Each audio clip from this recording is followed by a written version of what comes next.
Let's go with some more pickups, fat boy. He's back to being rude. You're back to being rude, Mario, and I don't like it. Well, I try not to be rude. I try to be really cool. And I'm going to be really cool and bring you some really cool pickups in the past week or so. I've been very lucky. Quality, not quantity. Sometimes I'm sitting here on a Saturday afternoon and this table I have in front of me is just stacked with systems and games. Let's be honest, most of the time it's a lot of PS2 games, PS2s, Xbox stuff. Didn't get a whole lot this week, but I got some good quality this past week. Let's start off with this, and if you're a retro gamer and you have an Xbox One, it should already be in your collection. It's a rare replay, and this thing is really awesome. No disc right now because it is in my Xbox. I will make some commentary, some negative commentary. I'm not a fan of this or PS4. It's not just Microsoft. You know, they have the little tabs over here for a manual. There's no manual. They're even too lazy just to print all these warning things. They just put them on the back cover. You're giving us a collection of 30 retro games. This would have been a nice spot for like a 16, 20 page, like, look back.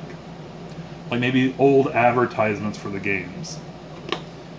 My review of this thing, I'll be honest with you, anything before the N64 era on this collection, I'm not, whatever. I mean, it doesn't mean Battletoads. Besides that, Battletoads is probably, but then again, I just got Battletoads in an NES haul. I think the gem of this thing, out of the 30 games, is Conker's Bad Fur Day. Because let's face it, before this, if you wanted to play Conker's Bad Fur Day, you either shelled out $80 for the N64 version, or you shelled out $30 or $40 or even more for Conker's Live and Reloaded for Xbox. So here, finally, is an affordable way if you just want to play Conker's Bad Fur Day, if you don't care about it being in a collection, or you're still out there looking for it for your collection, like I am. And I've sold Live and Reloaded before. There was, like a year ago, I wasn't collecting for Xbox at all, the original Xbox. So when I came across Conker, I sold it that day. And now that I've got an Xbox, I'm hooking it up, I'm actually playing Xbox for the first time in my life. Kind of wish I hadn't sold it. I guess the other gem, Battletoads, because you do have to spend some money to get Battletoads. And Battletoads Arcade, I don't know if that's available anywhere else outside of arcades. But the Banjo-Kazooie and Banjo-Tooie, Banjo-Tooie's on here. Those were available on Xbox 360. Blast Core, another N64 gem. The Killer Instinct Gold. It's kind of redundant because they've brought back Killer Instinct for the Xbox One. I would have liked to see a faithful port of the Killer Instinct arcade game. But let's face it, not a lot of SNES stuff on here because Rare's output for Super Nintendo were the 3 Donkey Kong Country games, and they can't put it on here. Jet Force Gemini, like I said, N64 stuff is a standout. Perfect Dark. But then they get some Xbox 360 stuff, which is alright, I guess.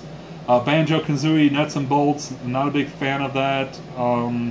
Perfect Dark Zero, if you can find it in a GameStop, Perfect Dark Zero costs $1.99. Even the collector's edition, the Steelbook, $2. So it's, who cares? Viva Pinata and Viva Pinata Trouble in Paradise. And actually the one for the Xbox 360 I don't have, Cameo Elements of Power, is on here. And the Retro Game Store here in town, I asked him, he had a copy of that for the 360, and he wanted like $8 or $9. So here it is for $30, I have it, plus other games. But the other stuff that, like pre-NES stuff, I guess besides RC Pro-Am, people liked RC Pro-Am, I was never a big fan. It just seems like filler to me. I think the real gems of this are the output that Rare had on Nintendo 64 that are on this disc. And it's worth picking up. Might not be worth picking up an Xbox One for, But if you have an Xbox One, definitely get it. And I got it from Microsoft Store, their online store, and I got $10 in Microsoft points, or $10 in Microsoft credit to use on other stuff on the Xbox One. So in the end, $20. It was a great value. Awesome. Awesome. Have some tea. Alright, so last Friday night, I was at the mall. I was going to see Mission Impossible, the new one, and I met up with someone to do a sell. I sold off a N64 with GoldenEye. You've seen the N64s I've been piling up this summer. And so I was there about an hour before the movie started, so I had to kill some time, so I went into GameStop. Sometimes you can catch GameStop slipping on PS3, Xbox 360 games, and sometimes on Wii games. I was back looking at the PS3 stuff, which is back by their back area. And the door to the back area was wide open, and I saw a stack of game cases sitting on the table right inside the door. And my eyes lit up like this because I saw something. And there was one guy working there on a Friday night. I finally got his attention. He got done with his customers. I said, "Hey man, are you selling that game?" And he went and he looked. He's like, "Oh dude, my manager checked that one out for the night, so I can't sell it to you." So there's confirmation. If you don't believe it, I know you've had to hear the stories.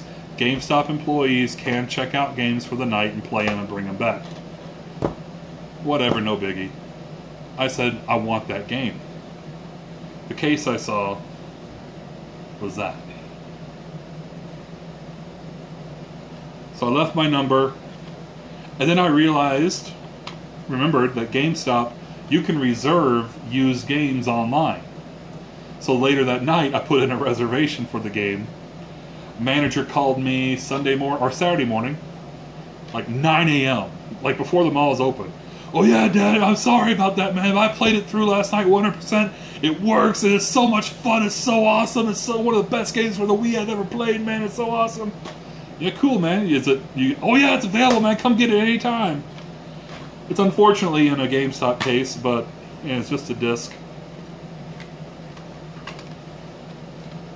And if I can get it out, there it is. Ju-On the Grudge, a haunted house simulator. I have not had a chance to play it yet. Disc is pretty pristine. Unfortunately, I've looked on eBay and a few other places. I cannot find a case and manual for it to make it complete. I'd like to, because I don't like the generic case. But they had it priced for $29.99, which is interesting because I thought it was going for a lot more the last time I checked Amazon. I got it for like $21 because it's my birthday month and GameStop sends out 20% off used game coupons on your birthday month. Plus with the 10% for the Power Up Pro, and I used credit. All that credit I amassed trading in those Xbox One games and the other stuff I took in during their 50% bonus. So for 22-ish, well, I can tell you the receipts in there. $21.59 in credit. Got Ju-On the Grudge for the Wii.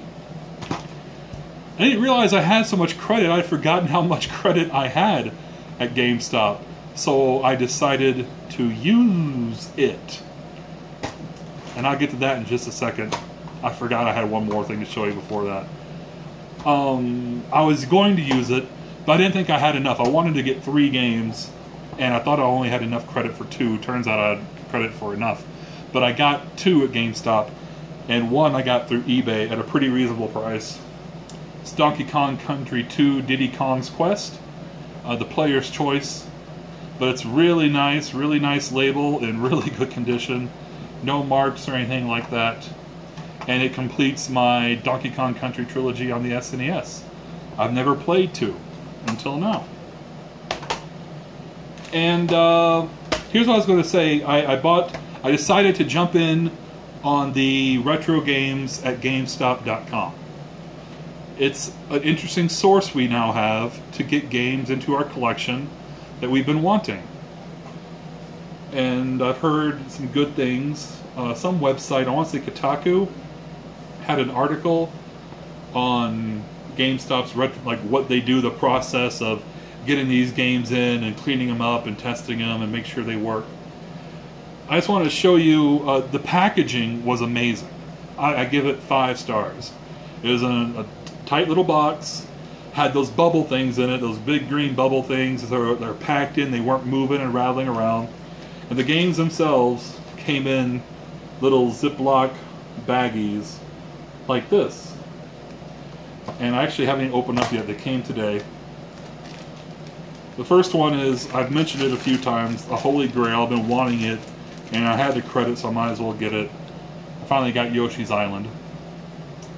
I saw that the label isn't in the best of shape, but it's not by any means bad. It's got some wear right along the top there, and it's a little scratched up by there. But I was expecting worse. I mean, I was expecting GameStop stickers, like a big GameStop sticker right here, which you can't peel them off jewel cases, so you won't be able to peel them off a cartridge. I mean, the label's good for what it was. I mean, so that, and I think it was $25, and plus all the coupons work. You put in the coupon code SAVER and you get free shipping on anything over $25 or $30. I think it's $25, might be $35, but I think it's $25.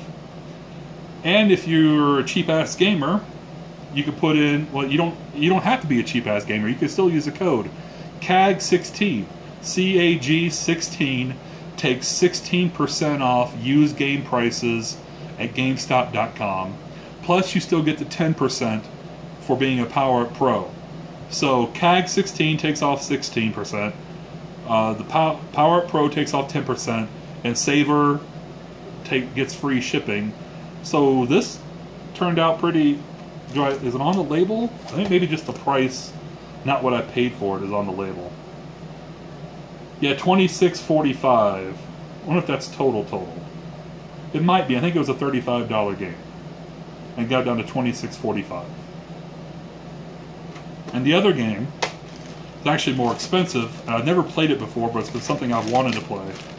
And this looks like in really, really nice condition. Oh, there's a little tear right there. That's all right.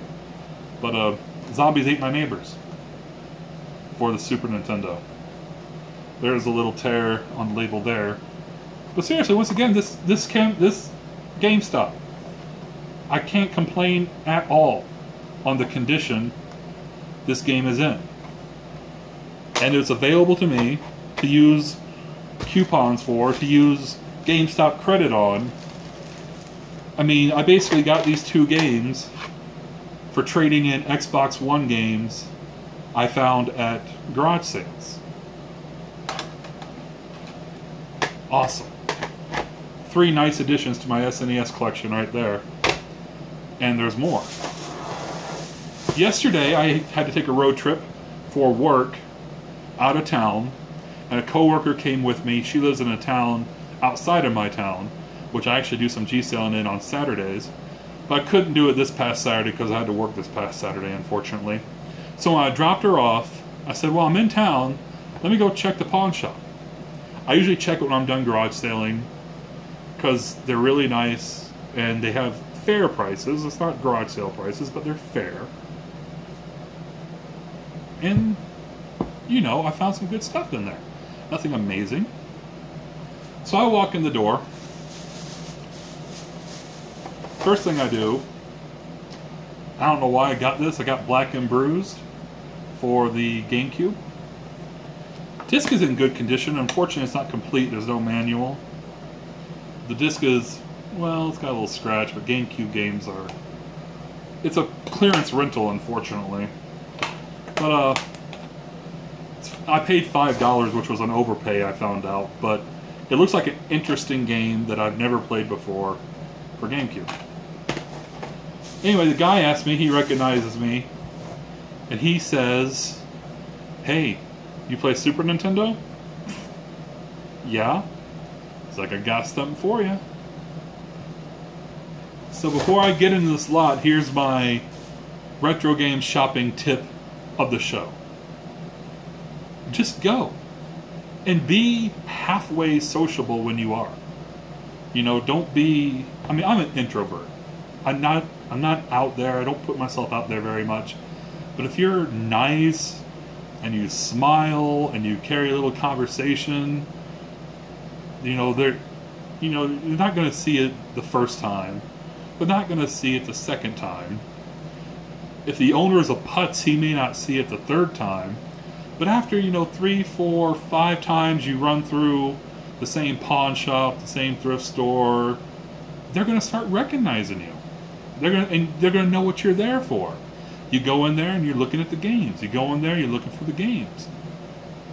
So here's a situation where I walk in, he's got this stack of Super Nintendo goodness. He hasn't put out on the shelf yet. He hasn't even priced yet, but he knows that's what I'm looking for.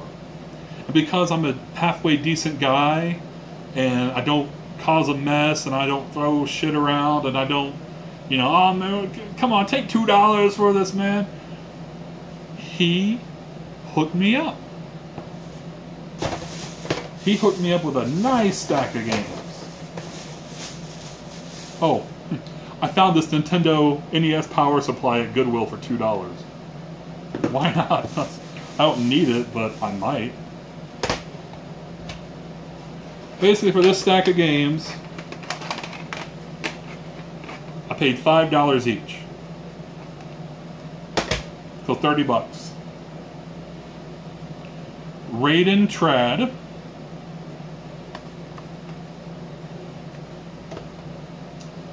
Mortal Kombat 2. In really nice shape. Doomsday Warrior.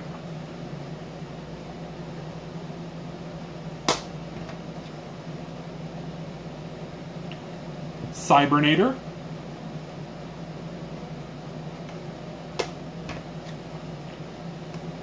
Art of Fighting. And ActRaiser 2. Really, really nice stack of Super Nintendo games. I left some there that I didn't need. I left Mario World. I left some like FIFA and Bugs Bunny something. And I left a really, really pristine copy of Donkey Kong Country. But I was honest with him, like, I would love to have this at your price, but I'll be honest with you, I'm just going to turn around and try to sell it for double. And I really don't want the hassle. I got too much shit I'm trying to sell on Craigslist and Facebook groups right now that I don't want to fuck around with it. So this is one of the best Super Nintendo scores I've had on a show in a long time. Doesn't quite compete with the one I had last year when I bought the system and 2 Donkey Kong Country games and Mario Kart and Mario World and a bunch of other ones. But this is really good, and I'm really happy. Love finding Super Nintendo stuff. And I didn't hit one garage sale this past week. I had to work. I had other commitments. I think I did pretty well this week. Thanks for watching. I appreciate it. I love getting those views. Even the small amount of views I do get, I'm shocked that 2 people watch this thing. But I make them because I love watching them. I love watching y'all's pickup videos. I love watching your hunting videos. I just love seeing what's out there, what you guys are getting. Hope you're enjoying watching what I'm getting, and I'll see you next time. Take care.